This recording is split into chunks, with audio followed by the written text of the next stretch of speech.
Good evening. My name is Dr. Robert Carter III. I'm the Deputy Surgeon General for Travel and International Health. And tonight we will have a discussion with our panel around the topic of stress, specifically stress in travel. In today's world, with COVID and other factors, what we see is an increased level of anxiety. And tonight we're going to talk about ways to mitigate stress. Often we think about there's a pill for this, there's a pill for that, but often we forget that the body is designed to heal itself. And there are very effective ways to tamper down our nervous system when we experience periods of anxiety and stress. So tonight, our panel, we're going to talk about travel, and specifically, we are really going to get into discussion about a lot of work that members of this panel has been doing within the community to teach relaxation techniques to help manage stress and anxiety. So the three panel members I have the pleasure of knowing and having done some work with them. Collectively, they've been really doing amazing work, both here in the United States and internationally. Our first panel member that I would like to introduce tonight is John Holliday. Mr. John Holliday is the co-founder and executive director of Works of Wonder International, a non-for-profit education foundation working in partnership with the International Association for Human Values to empower individuals in underserved communities with practical methods to deal with trauma and eliminate stress. As a senior instructor of the Sky Breathing course, a self-development program of the International Association for Human Values, he was among the first to receive special training to provide trauma relief to returning war veterans, and has taught individuals and groups from a broad spectrum of society, including mainstream as well as underserved population in prisons and the homeless. John is committed to improving the quality of life worldwide to the global eradication of suffering caused by war and conflict. Throughout his life, he has served in various capacities, in addition to being a senior executive, which we'll talk about. John worked in northern Iraq to offer peace building and trauma relief training to refugees who were displaced in the Islamic State, working alongside other non-for-profits and NGOs.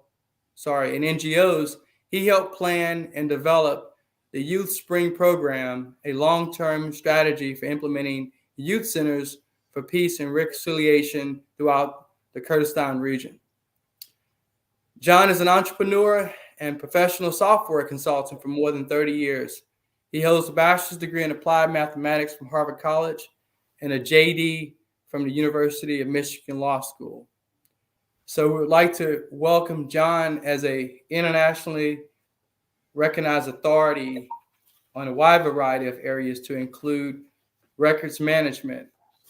Really, it's a pleasure to have Mr. Holliday join us tonight. Our second panel member is Mr. Free. Mr. Free is a world bridger, artist, writer, and publisher with a heart for community. He's an undergraduate of the University of Florida A&M University and a native of Washington, D.C. He utilizes his creative talents to connect communities around the world. He's a certified stress relief therapist, personal empowerment, diversity inclusion facilitator. Mr. Free has led programs for the government, corporations, NGOs, non-for-profits in the Caribbean, Canada, and the United States for more than 20 years.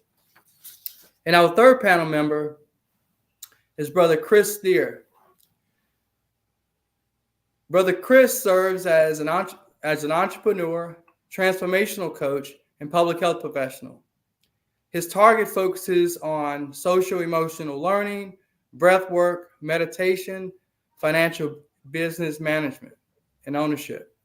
He currently serves as an independent mindfulness coach, an art of living teacher, a public health consultant for the Virginia Department of Health. He completed his education at the University of Maryland and a Master of Public Health from Drexel University. He really loves serving and equipping individuals and communities to reach their full potential. So again, I would really like to welcome our panel today. Thank you for joining.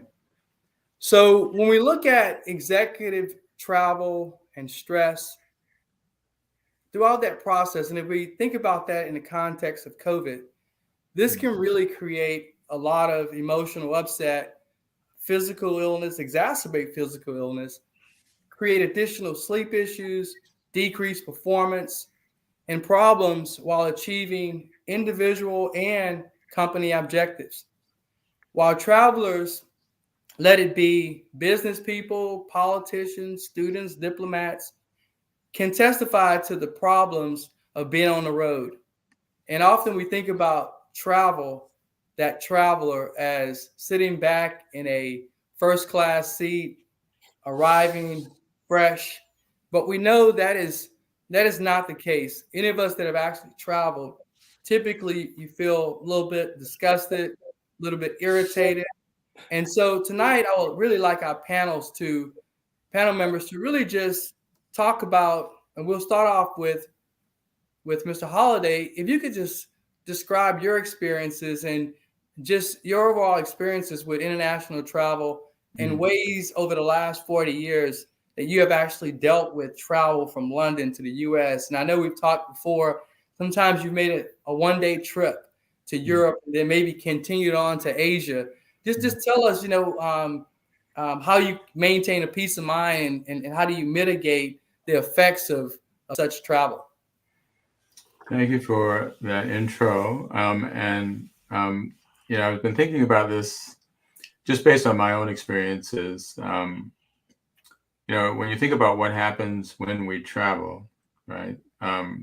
We're processing information in a lot of different ways, and we're processing more information. So there's a level of alertness that we may not notice that we have to express just because we're not in familiar surroundings. And so it starts to have an immediate effect on how we feel. You're even preparing for the trip, right? Packing and thinking about what we're going to carry with us. All of these things require a lot more attention to detail and paying attention to things in its constant change, and that adds stress to the system, and we can feel it immediately. So for myself, just based on the techniques that I practice and the techniques that I teach, there's some core elements that we can draw on. They're basically four sources of energy that we rely on as humans, right? We eat food and we sleep, we breathe, and then we can also get energy just by relaxing and being calm for a while. When you think about travel, we often don't eat properly. We don't eat at the right times. We're eating whatever we can find on the road. And so that one source of energy gets interrupted. Sleep certainly gets impacted, even if we can find the time and a space within which to rest, the sleep is often kind of a surfacey sleep, right? So this accumulates this feeling of tiredness, kind of living on adrenaline. And then the calmness goes away again because we're paying attention to so many things, we can't really settle down. The one thing that seems to be sort of the reliable source of energy, and it can also bring calmness to the mind, is by intentional breathing.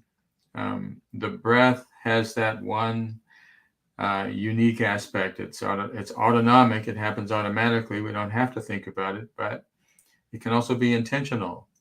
And by utilizing patterns of breathing that have been proven to directly impact the way the body metabolizes information and settles the system down or energizes it, we can maintain kind of an even keel as we go through a lot of the different scenarios that we have to deal with as we're, especially long distance travel. And for myself, I'll get on a plane, and as soon as I get in the seat, I can just do some intentional breathing. There are a variety of techniques that I employ. And then once I get where I'm going, just to get back to that regular sense of calmness and clarity, more breathing techniques. And so I think breathing and meditation are definitely the key techniques that I use regularly to maintain that evenness and calmness and deal with the stress of travel. I really appreciate you sharing that with us, and we'll definitely continue to have more discussion on that. Um, I guess about a year ago, I was reading an article about this Stanford study that, obviously being a colonel in the military, quite a skeptic, and obviously being a scientist, a physiologist, I was quite skeptical of, how can, is there a placebo effect? How can just simply deliberate breathing impact the nervous system in a way? And as I begin to reflect back on my training as an integrative physiologist, it made perfect sense. Often we talk about, or if someone is upset, we say, just take a breath, just calm down. And so anecdotally, we talk about using the breath.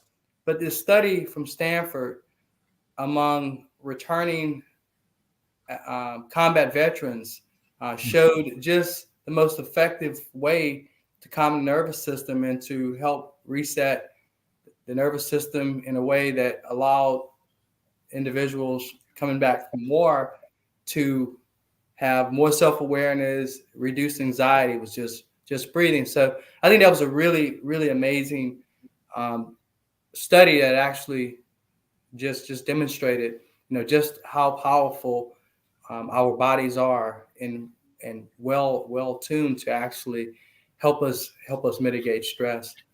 My next question is for Mr. Free. I know he's done a lot of work in the community. I would just like for him to just, first of all, just touch on how he manages stress when he's traveling, and just tell us a little bit about the work that you've been doing in the community, and some of the findings that you've seen. Great. First of all, thank you, Dr. Carter and the Alpha Phi Alpha Fraternity for this opportunity. I would be remiss to not recognize my ancestors for paving the way for me to be here. Today is actually my mother's birthday, and she passed in 2021. So it's even a higher height to be able to share this time with everyone who's here on this stream. And when I was listening to what you were saying about the study you were reading from Stanford, it reminded me of some time I spent in Haiti after the 2010 earthquake. And I was a part of working with the NGO, and we were there to do youth development and reforestation. So if you know anything about Haiti, a lot of the trees and things have been cut down for fuel, right? Poor trees in the world, really, and whose sacrifices we benefit from here in America. That's another story. And while I was there working with the young people, the young men and women, they were around 18 to 25, something like that. We had this incident in the cafeteria. So food is a big issue. Food security is a big issue in Haiti, and most people don't get one meal a day. But we were part of a very well-funded project, so there was plenty of food, breakfast, lunch, and dinner. Um, but during meal times, it was chaos. I mean, the noise, people trying to hide food, take food back to their rooms, like all of the anxiety that the Haitian youth experience day to day throughout their whole lives to this point. It couldn't be erased, in a few moments. So we were seeing it in this cafeteria. So on one of the days, I had my group, which was about 10 young people. I just asked them to sit quietly at the table and focus on their breath, some of the breathing techniques that we had learned, and just observe what was going on in the room and allow me to serve the food. So I served the meal. They were quiet and observing what was going on. At a certain point, one of the young people, he wanted to get something extra and finish what he had. So just finish what you have, and then at the end, if you want more, we'll take care of that. Well, by the time the meal was done, everyone left except my group. And so I asked them, "What did you experience?" And one of the young people said, "Everyone here was like roaring lions, and we were like lambs." And someone else said, "I realized that I wasn't as hungry as I thought. Like I had eaten and I was full, and there was no need to get any more. But if I, without observing that, my habit was just to go back and just get whatever I could." Right. So that showed me so many things about when we are able to get quiet internally, we're able to get more value out of every experience that we have. So, for instance, people who travel a lot, sometimes we take things for granted, and we don't observe the sweetness of being able to move freely through the world. Now, because of COVID, everyone had to slow down and stop for a little bit, and we may be more appreciative. When we go to different countries, sometimes as Americans, we take our Americanisms there, and oftentimes we're to truly embrace what's going on in a particular place. One more example: I lived in Belize for years, and one thing I learned when I got there was that it took me almost 2 years to slow down my Washington, D.C. stride. I lived in a small village called Barranco. And the first day I got there, it took me maybe 30 minutes, 20, 30 minutes to walk through the whole village. It had like 150 people, something like that. Just was walking up and down the grassy lanes, got there. I mean, it was just speeding through the place. And I didn't realize what I was doing. After about 2 years, it would take me probably 2 days to do that same walk, because not only had I slowed down internally, I had gotten into the spirit of the place that I was in, and realizing it wasn't about getting from one destination to the other, but it was about the people that you stop and talk to at each different place, and just enjoying the process. So slowing down, taking time to take a deep breath. We can do that here now. Just take a deep breath in through your nose.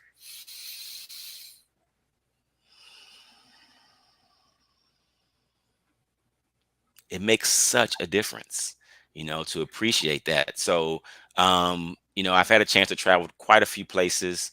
And one other thing I like to say is that when you do learn to slow yourself down, um, it allows you to connect with people in a much more genuine way. So now when people ask me where I'm from, I'm really a global citizen. Why I say I'm a worlder. I can go anywhere on the planet, and within no time, I'm already able to make real, genuine connections. I'm not bringing all baggage with me. I am centered. And so wherever I go, I'm showing up as my authentic self, and people really value that. And that makes traveling, that makes all types of interaction with other humans much more pleasant than they were prior to me learning the techniques that I learned and am able to teach to today. No, I really appreciate that. It's we'll get into more discussion about the science and the physiology behind this, but I think it's important, to describe some of the scenarios, and again, what you described really illustrated how often there really is an appeal for that, right? There really isn't medication that we can take in that situation. We really have to go within, and what you described with the kids in Haiti, and just really being able to get them to calm down is such a powerful story. Several years ago, we published, my wife and I, and Dr. John Holliday, Mr. Holliday, we published an article together where we proposed this model of using breathing, and based on research that had demonstrated that when we engage in deliberate, controlled breathing, that we can begin to improve heart function. It improves our metabolism, helps balance the nervous system, and ultimately helps improve our overall performance. And definitely tonight, later in the discussion, we'll have an opportunity to experience some of those techniques. So again, just really enjoying the dialogue. And my next question is for Brother Chris Steer. I would like for you to just describe your experiences, but specifically address the question: how does anxiety affect breathing? And I know you've done a lot of work, in the community. Obviously, travel a bit as well. But if you could just tell us how anxiety affects breathing, and how you can possibly utilize breathing to reverse some of those impacts. Yes, sir. Absolutely. Definitely appreciate the opportunity to be here with you all. And I can't go without saying a shout out to my chapter, to my home chapter, Iota Zeta, University of Maryland, College Park. But yes, to answer your question, I mean, this is something that we probably all experienced at some point. I think you actually touched on it earlier, Brother Carter, around the fact that our breath is very much tied to different emotions that we experience, whether we realize it or not. The first thing is that awareness that we're even breathing, like brother Zakai just explained, the fact that we can put our attention back on our breath helps us to get all of those benefits that you were just talking about in terms of reducing the anxiety, affecting the nervous system, improving different parts of our health. But when we think about anxiety, a lot of times the breath is very much tied to that emotion. So you can think about the last time you may have had a feeling of anxiety. And most of the time, the breath is a lot more rapid, right? You notice that the breath is maybe a huff and puff. Maybe you're trying to actually catch your breath, for some people who actually have extreme cases of anxiety. And also, it affects all other parts of your body, of course, right? Like the heart rate is raising. Your ability to think clearly also gets affected. And so all of this is tied to that exact physiological moment that we experience. But as all these other brothers have said before, learning certain breathing techniques has really been able to, especially for myself, been able to show such a drastic effect in the moment in terms of being able to cut through the anxiety and come back to a calm, centered space.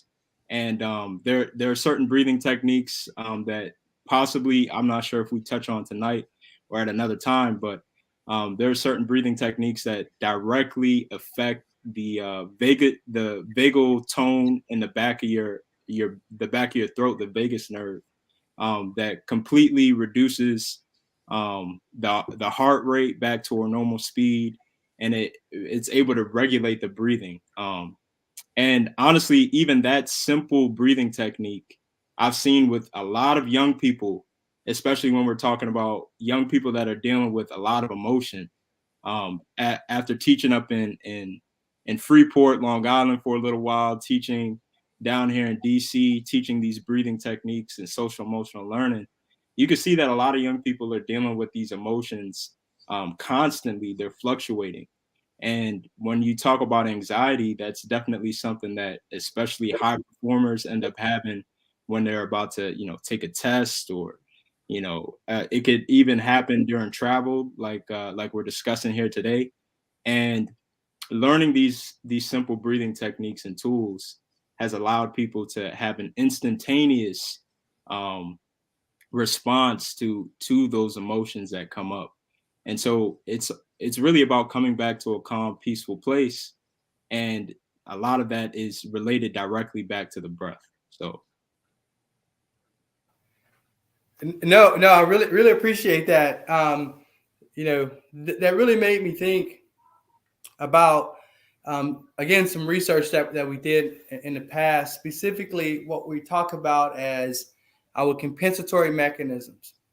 And we've heard a lot, obviously, about breathing because we're in the midst of a pandemic that attacks the respiratory system. And just over the course of the pandemic, one of the number one ways that individuals that suffered from lung damage as a result of COVID, many of the doctors, the pulmonologists said they gave them prescribed breathing techniques. Often when individuals suffer from a heart attack or a stroke, as part of their regimen will be breathing techniques. Just made me, as you were describing that, I said, why do we have to wait until we have a heart attack, a stroke, or some respiratory illness that affects our lungs for providers to advise to use breathing techniques? And clearly we know that deliberate breathing improves your compensatory reserve. That's the not the necessarily psychological resilience per se, although we know there's some benefits, but the physiological resilience.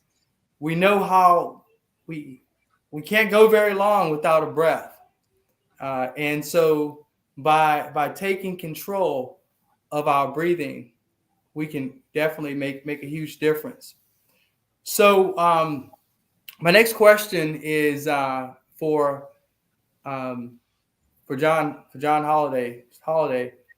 I would like to you to really continue to describe ways that breathing can influence anxiety, and just really extrapolate again from what you've experienced. I would definitely would like you to share your experience with teaching individuals that were in a war-torn. And I know Mr. Free already described, situation in Haiti, and I would like you just, to describe your experiences with dealing with individuals in a war-torn country, because you would think that, most people are not under that degree of stress, but you are able to basically, by teaching them techniques to control or at least influence their emotions and their situation through breathing. I would just like to hear more about that and just some of your observations. Thank you for asking that. I mean, that was a very powerful experience going to northern Iraq. This was right after the city. These were refugees that were pushed out of Mosul by ISIL, and the stories that were told. There's one experience that I would like to share. So we learned. So I went in to do peace building, and it was a unique design for this program. We're working with a number of NGOs. And the idea was to counteract the anticipated reaction of the youth to having been oppressed and pushed out of their homes by ISIL. They were displaced into northern Iraq. This was a place that was hostile to them. They didn't really want them there, but they were then being hosted, but in not the best conditions. There were muddy streets, and there were just tents, and they were there for month after month. They weren't given adequate support. They were just basically allowed to come across the border. And a lot of youth were there, and they were angry at having been displaced. I mean, there were very detailed descriptions of what had happened to them. But there was one man who came to our course, and we were teaching them some fairly simple breathing techniques as part of this program to help them get centered in themselves. And we even made some of them teachers so that they could begin spreading that knowledge because it was so effective. But the story I like to tell is there was one man who was an attorney who came dressed in a suit every day to the course. And he told us the story that he was literally, he was called from home. He had to jump into his car. all he had was his phone, his car, and a suit of clothes, and he had to leave right away because the ISIL was bearing down on the city. And when they got to Iraq, there was no place for them to live. And they were in basically shells of houses. They weren't even completed. They were supposed to be there for a short period of time. And by the time we got there, he had already been there for 9 months without adequate living conditions and just that suit of clothes. And so we taught him some simple breathing techniques because we knew that, as Brother Steer mentioned, the breath is much more effective at influencing the mind, and the vagal nerve and the hypothalamus and everything else is all tied to the breath. And we knew from our experience in dealing with veterans who had come back from combat how immediate that relief could be. And so we gave him basically the beginning simple breathing technique, alternate nostril breathing, very focused on a particular experience, breathing with awareness. And they went away, came back the next day, and he told me that since he had been there for 9 months, he had really not been able to get a good night's sleep at all because of the residual anxiety of having been pushed out in the situation that he was living in. And he said that night he slept the whole night just by virtue of having done this one simple technique. And so, we've seen over and over again evidence of how dramatic and effective and direct the breath can be at bringing that centered calmness back to the mind. It's very hard to control the mind using the mind because we get caught up in it. The breath is directly connected to the mind, as Brother Steer and Brother Free were mentioning, that there's a physiological component to the breath that we just don't necessarily pay attention to, but it's constantly there. And once you shift the attention inward and just have that awareness, that sort of directed, not autonomic anymore, but intentional breathing, we find that the mind immediately follows. And a lot of the distraction and a lot of the activity in the mind just automatically settles down because we're stimulating the vagal nerve, right? We're stimulating the nerve that actually causes the system to settle down, and we're doing it with our attention, with consciousness. And so it's an incredibly powerful hidden secret that we all have. Wherever you go, everyone breathes, right? But we don't all take advantage of the fact that the breath is a singularly powerful tool that we can use to manage our emotions and our state of mind.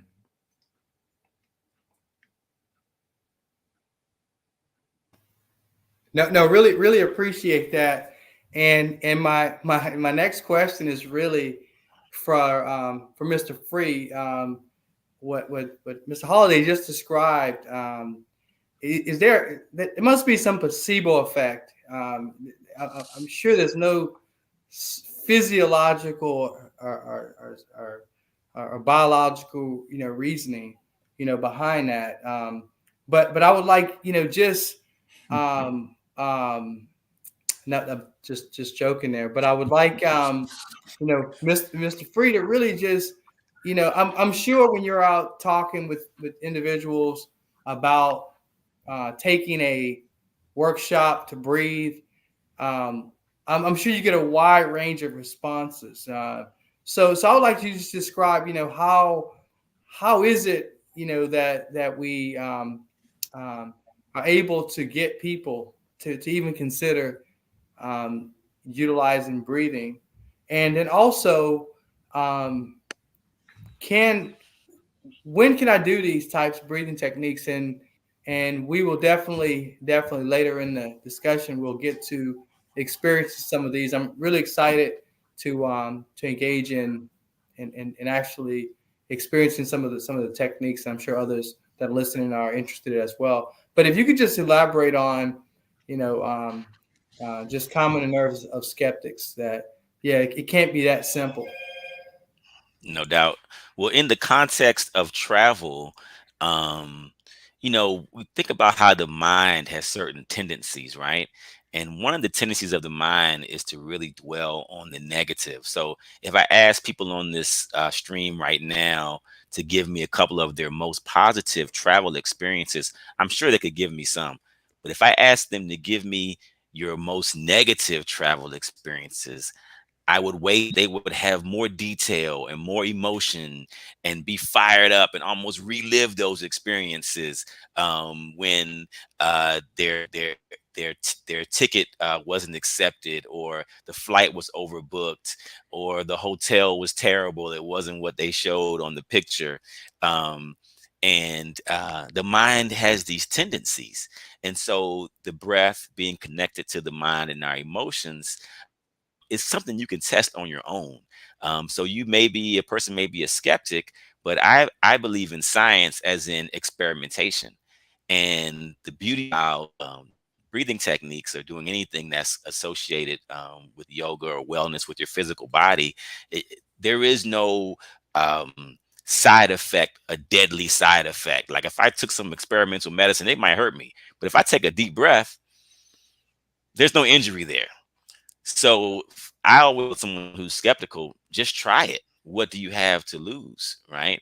We're only going to be breathing. So, and I've had some interesting experiences. I've been doing this for quite some time. So I know some of the early days, going to places like Waco, Texas, and talking to people in the community about doing a course to help deal with stress and anxiety through breathing. Some people from the Bible Belt, they'd be like, hey, is this something religious? Well, it's not religious. It's breathing. We all breathe, right? And different fears people have, but once someone has an experience of their own and they realize, one, how simple these things are, two, how profound and effective and the impact they have, it just becomes almost like second nature. Like, why didn't I do this earlier? Becomes a question that people ask a lot of times. Why take advantage of this opportunity prior to now? Um, and so, overall, when I'm talking to people, and right now, the time that we're in right now is probably one of the most stressful times in human history. People are worried about their health, the economy. There's so much things going on in the world, and a lot of things are coming. A person told me the other day, "Well, I don't have any stress." You may not, but if you look at the news, I'm sure you feel overwhelmed. I'm sure you feel like there's more happening than what you can manage yourself. And so then what do you do with that? You may not identify it as stress. You may not want to use those words and apply them to yourself, but there's still need to be able to maintain balance, to find a place of centering. And so through breathing techniques, through staying aware, there is a solution. There are, and then you said, when can you do this? I'm doing it right now. you know as I'm sitting here, I'm having my awareness on different parts of my body to help keep me centered in this conversation, so I don't lose the track of what we're talking about, because it's come and go even while we're talking right now. But I have learned how to take my awareness to different areas to myself grounded. And you don't have to make a spectacle of yourself.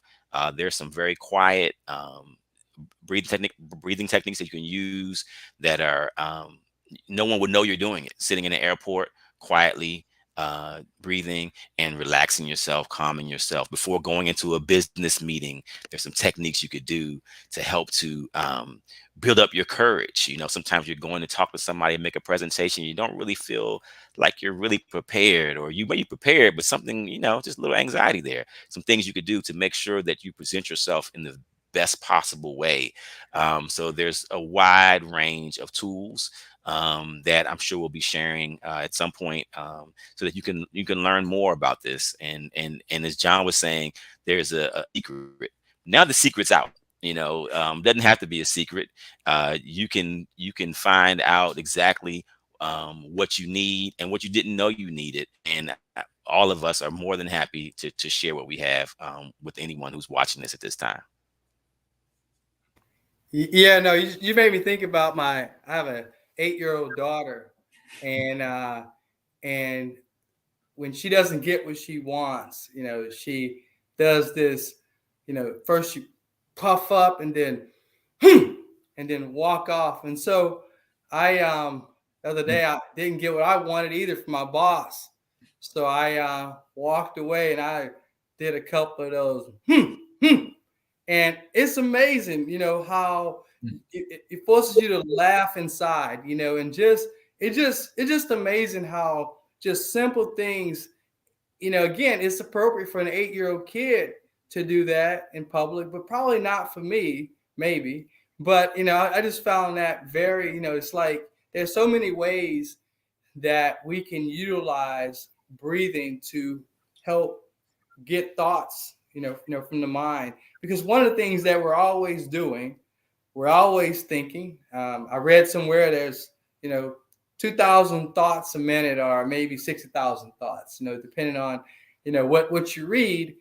And we're constantly thinking, right? Thoughts are constantly entering the mind. There's some emotions of those thoughts, and there's some change, in our breathing. And what you made me think about this. I was on a flight flying from Berlin back to the U.S. Probably 5-6 years ago, and there was this woman next to me who just was.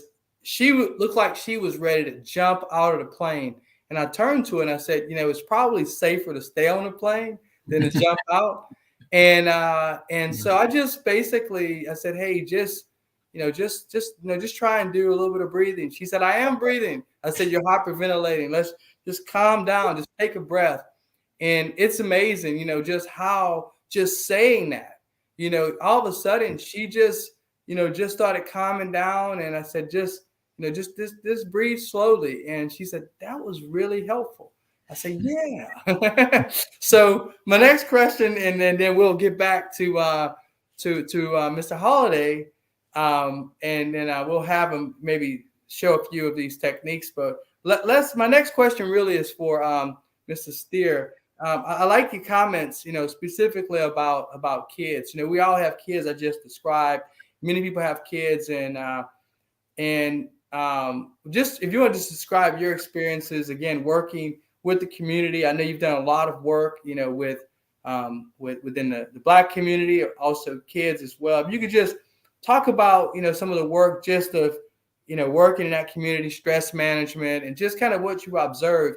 Because I know a lot of times we, as Black Americans, won't do things for ourselves, but we will do things, for our kids, or we'll tell somebody else that they need it.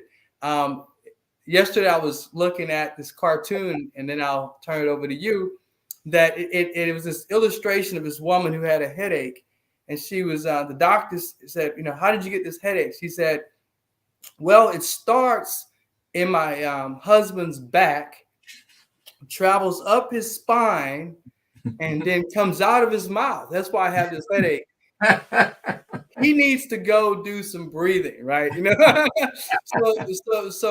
it's one of those things that everybody else needs. And I, and parents say they're quick to do things for their, kids or for other people, not for themselves. So I would just like, describe your experiences, and then we'll get into into a few demonstrations of techniques, and then we'll have a little bit more time to talk. And specifically, I would like you to touch on any observations you made on, just, how individuals are able to calm down or sleep, or just anything that you've actually heard that appear to have worked, in the past. But I think this is just such a powerful conversation. And the reason why I wanted to do this tonight is because we often, don't talk about ways to self-regulate. We talk about ways of go and get medication. There's a place for medication, but in this space, I think there are some opportunities. So I'll let you chime in. Yeah. No, I think that's a great question. And, even touching on what Brother John and Brother Zakai shared, like this simple breath that we have is like such an important factor to our life. Like it's keeping us alive every single moment of the day.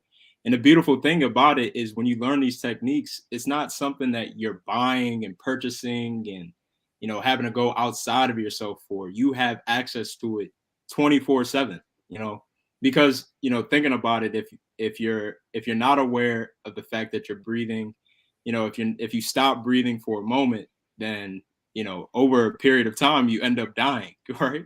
So your breath is literally your lifeline.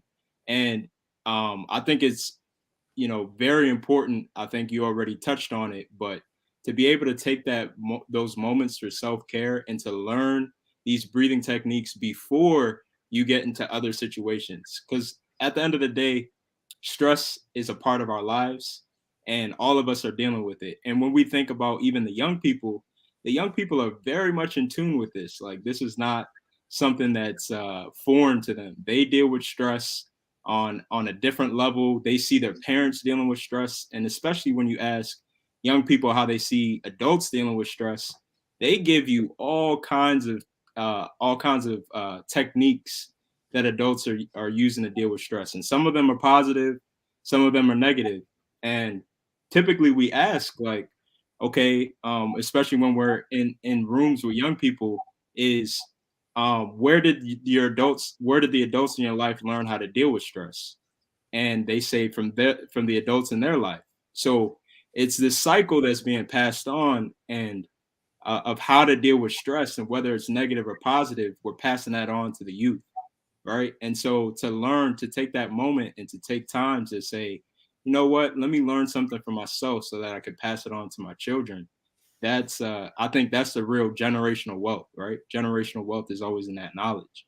And so just having I actually, you know, I'll say this: I was working pretty closely with students who may have had behavioral issues, or they end up in detention or in school suspension. And a lot of those students, you know, they end up going through the same kind of cycle over and over, getting in trouble for the same issues.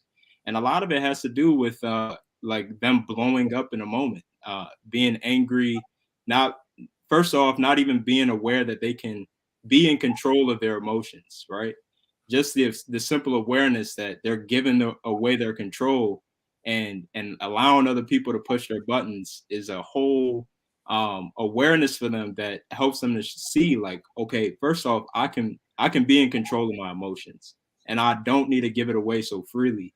But then seeing them use breathing techniques before they have another incident, is very impactful. Like, seeing students that are always in trouble get into a place of, like, okay, you know what, they'll come back and say, yo, Mr. Steer, like, I didn't you know, curse that teacher out, or I didn't curse this student out, or get in a fight today, all because of learning a very simple technique that they can use right in the moment. Like brother Zakai explained, is that these techniques you can use right there in the moment without a lot of people even realizing you're using it.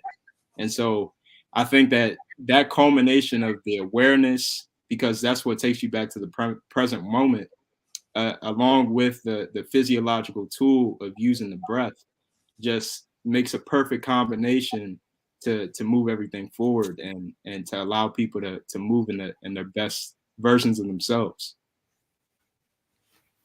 No, I really appreciate that. I was thinking about the different strokes. What you talking about, Willis? So we'll get to Brother Holiday there, and so we've been talking for about 45 minutes about this breath, and so I would, you know, like John, if you could just demonstrate. I know we don't have a lot of time, but if you could just demonstrate, you know, just one breathing technique. I've already kind of given one, right? Secret of an 8-year-old, how to, you know, just shake it off. If you could just give, you know, just something that folks could potentially do that can help them shake it off, you know, or whatever you want to share with us. I would like you to, you know, I would like to give you that moment to actually do it. Okay. So I give this a little thought. There are a lot of different types of techniques, right? I just wanted to add one thing around to what Brother Steer just shared before I do this, is that if you've ever noticed how your breath changes with different emotions, if you feel sadness, your body automatically tries to throw off that sadness. Your out breath automatically becomes longer than your in breath as the body tries to throw off that toxic experience of sadness. Contrast that to how you feel when you're happy. You feel, you don't have to think about this because that connection is automatically there, right? The body is already wired to connect the brain and the breath. We just don't notice, right? Every single emotion is associated with a certain pattern of breathing. And so what we've learned through our ongoing learning and study of the breath and the physiology is that we can take advantage of the fact that the breath and the mind are automatically connected together, right? They're always working together. And so we can set a certain pattern of breathing, and it will automatically change the functioning of the brain and the physiology. And we can counteract that fight or flight response. And hopefully before we finish tonight, we can tell you about some of the programs that we're doing to bring this knowledge into our community so that we can help particularly Black men deal with that fight or flight response, which sometimes often escalates situations that could otherwise have been de-escalated if they could simply have remained calm in the midst of sort of stressful scenarios. So there is one technique that I would like to share. It's called alternate nostril breathing. You may have already been familiar with it. Basically, you're closing off each nostril alternately and breathing so that it stimulates different sides of the brain. The purpose of this technique is to harmonize the two hemispheres of the brain. And it's a conscious breathing technique that brings you more into the moment.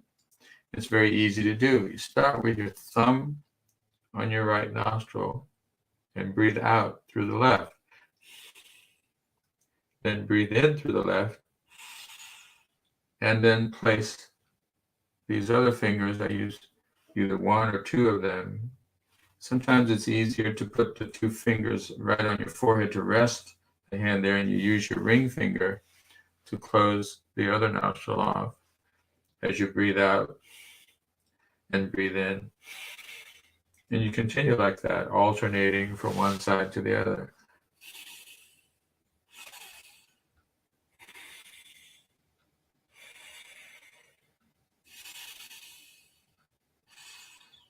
And continue, just close the eyes.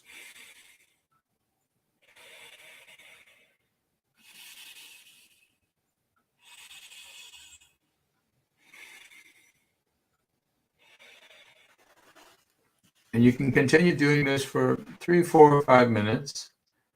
You can do it anytime. And you'll find that it immediately brings the awareness back to center, balancing both hemispheres of the brain, stimulating the hypothalamus. The endocrine system gets involved, and you can actually feel the stress of the day sort of leaving. But more importantly, it just brings the awareness back to center. So whatever you were thinking about, your thoughts tend to settle down. It's a really good thing to do at the end of the day, because during the day we're metabolizing a lot of information. As Dr. Carter was mentioning, we live in an age where we're processing just a lot more information than our ancestors ever did. And because of that, it's hard to stop that racing mind. But here's a technique, because again, the mind and the breath are automatically connected. You don't have to think about it. You can just breathe. And doing that for a few minutes and then see how you feel. If you incorporate this as a daily practice, 5 minutes in the morning, 5 minutes in the evening, you'll find that it resets your rhythm, right? It just resets. And then you can face the day with more resiliency and more clarity. There are a lot of other techniques available, some with more intense than others, but I thought this one might be something that would be easy to incorporate into your daily routine and just see how it feels. Edge, John. That's a great jet lag technique too. Like if you're feeling jet lagged and you land somewhere and you're a little bit fatigued and you still got to keep it moving, you do that alternate nostril breathing for minutes and you'll feel refreshed and your mind is sharp and you can continue on with what you're planning on doing. Mhm.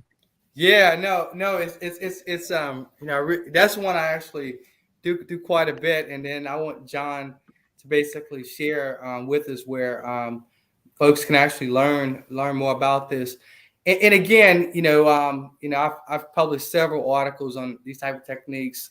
Where we did where we measure brain activity, and recently one of my colleagues from Yale published a really an amazing study looking specifically at executive and cognitive function and emotional regulation, and just it's amazing how what we're talking about is mindful breathing awareness, right? Where you're allowing breathing to put yourself into a meditative state. And I would like I'll give the last few minutes here to John, just to talk about where individuals can learn these techniques as well, and how long does it take? Do I need more than an hour? To learn about breathing techniques. How much time do I really need? And again, I'm saying that I learned these techniques. I'll just take 1 minute. I came back from Afghanistan in 2010.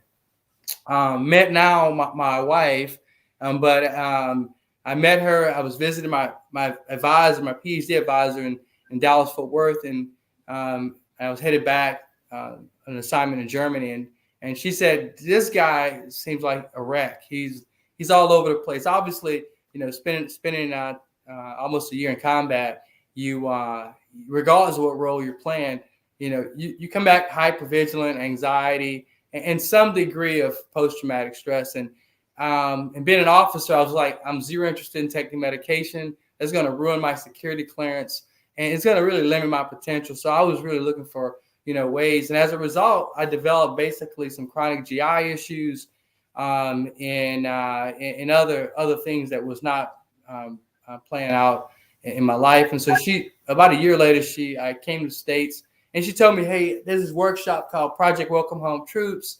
She introduced me to John and others who have been teaching. And then bottom line is that I went back about 2 years later. And I know my fellow surgeon, my fellow deputy surgeon generals, and probably, like that's unbelievable, but I can actually show you the results. I was diagnosed with Crohn's, and I never been on any medication after basically using techniques to manage stress.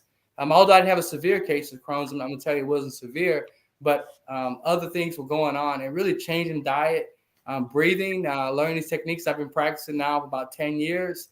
And I went back to see my gastroenterologist in Germany, and he thought he had the wrong patient because he was expecting to put me on a whole library of medication, to heal my GI tract. So I'm a true believer, and like I said, I've published a number of articles on this topic, and that's one of the reasons why I really wanted to have this session as a deputy surgeon general. I know it's not typically travel and international health, but it's just something that we got to begin to talk more about in our community. Ways we talk about exercise, talk about these other things, diet, but we got to talk about other ways to help regulate our nervous system.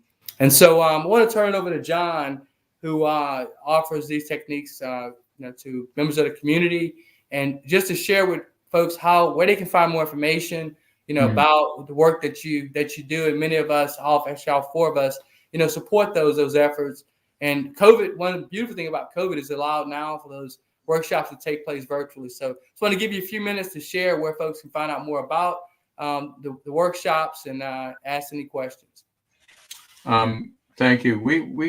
My wife and I started a nonprofit called Works of Wonder International. It's at www.worksofwonder.org.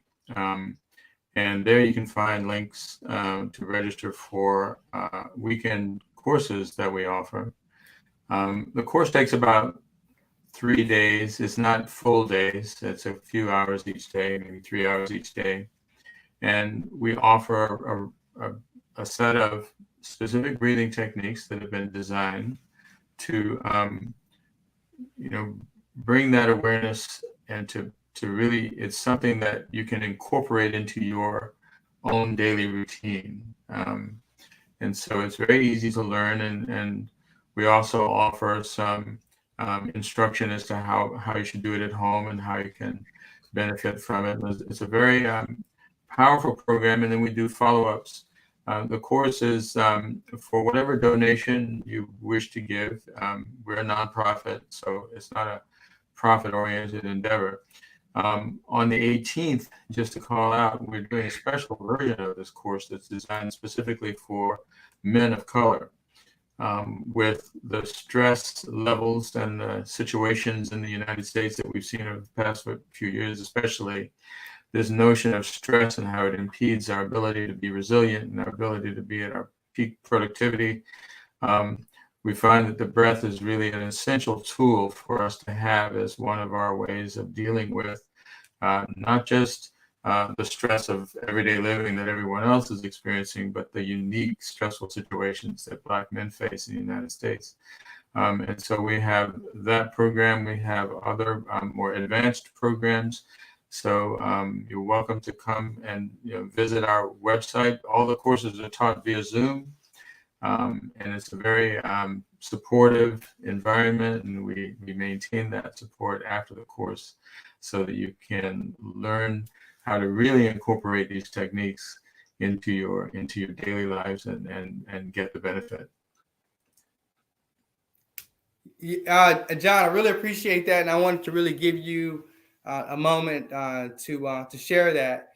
And again, my wife and I have actually taught, to the most skeptical group, a bunch of senior military officers, and I think they only came because, we talked them into it. But really amazing experiences, and also one of my colleagues who happened to be in that group was diagnosed with cancer and quite advanced, and he knew his prognosis and outcome wasn't great, and he called me one morning. I was driving into work, and he said, "Robert, in order for me to live, I'm going to be dependent on Western medicine." He said, "If I have any chance of surviving, my diagnosis."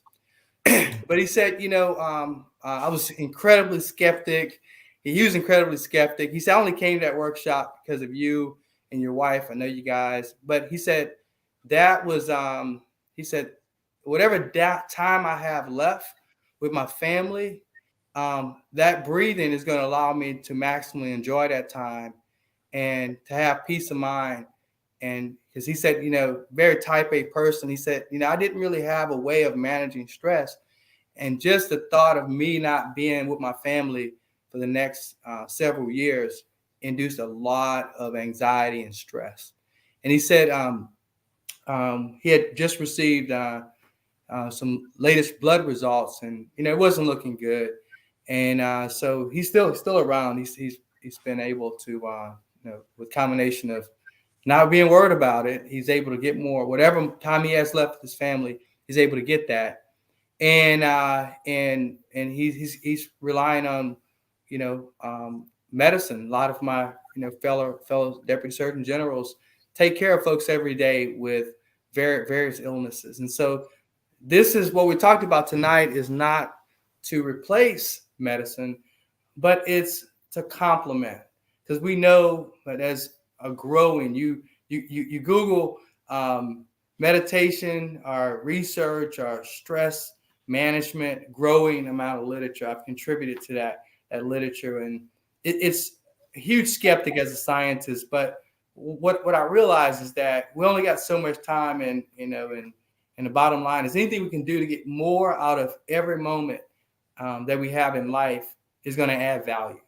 And so that's why I really wanted this group of great Americans who are doing incredible work, within our community, from kids, to men, to really have an opportunity to just share the wonderful work that they're doing that is complementary. And that's why they call it complementary.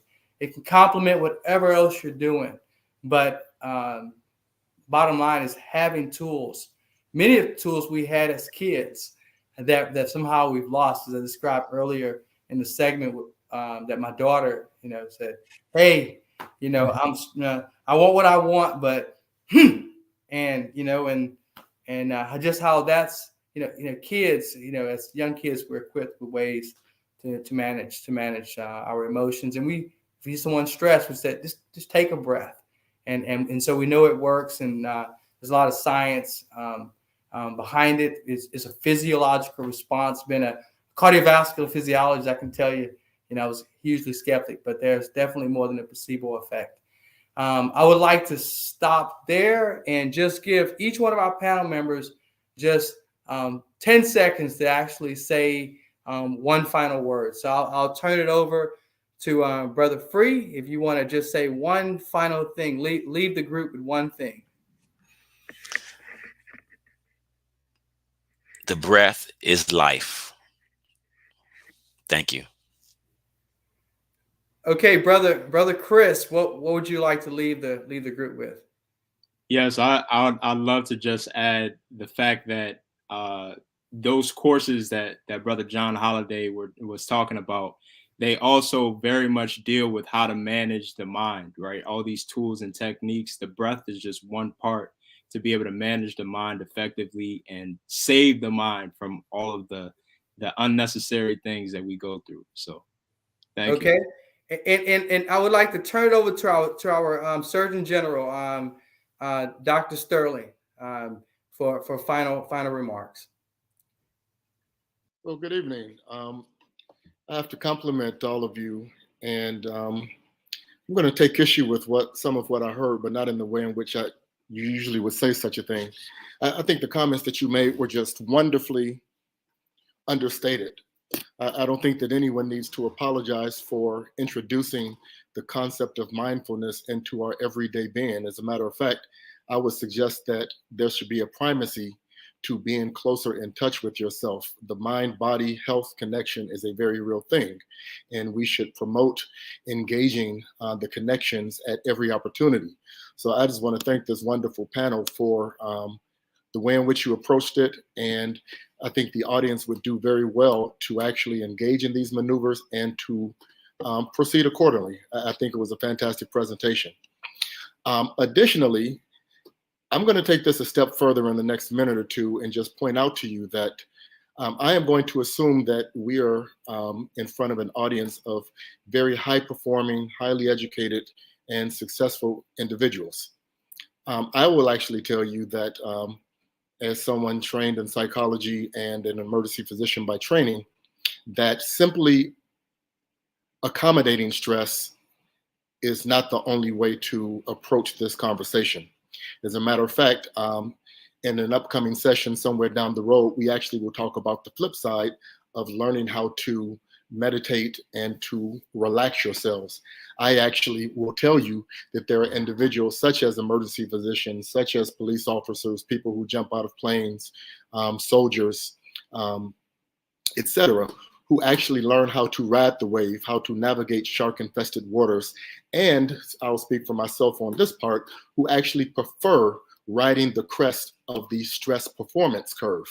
So what I would say, in addition to using the basic techniques that have been presented in order to calm yourself down, to stimulate your mindfulness, let's begin the conversation with mindfulness, being in touch with the situation and yourself and your environment. That is so important to start this with. However, I did hear some comments that actually was an important point. Learn how to detach the emotionality of the situation in which you're in. So first be mindful and then realize what emotions may be welling up. And we'll talk about the ways in which you can actually diffuse the situation by removing the emotionality from the situation as a means toward the third cue that I would offer, which is gaining control of the situation. Okay, because in the stress relationship curve, if you have too little stress or too much stress, it actually hinders performance. But performance is actually optimized at the top of the stress performance curve if you can gain control of the situation. There are those of us who actually run to the fire and actually perform there.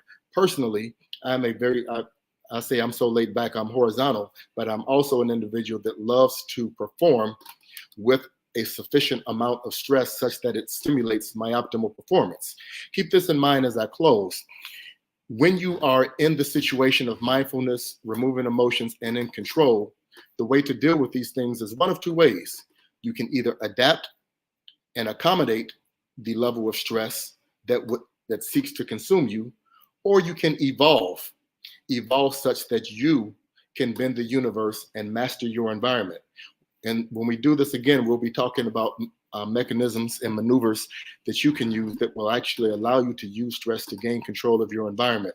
And I think that'll be a fun conversation. And please, again, thank you to all the brothers and guests who have spoken this evening. And in 2 weeks, we're going to have a very fun talk, by the way. It'll be February 17th, Thursday at 6 p.m. Central.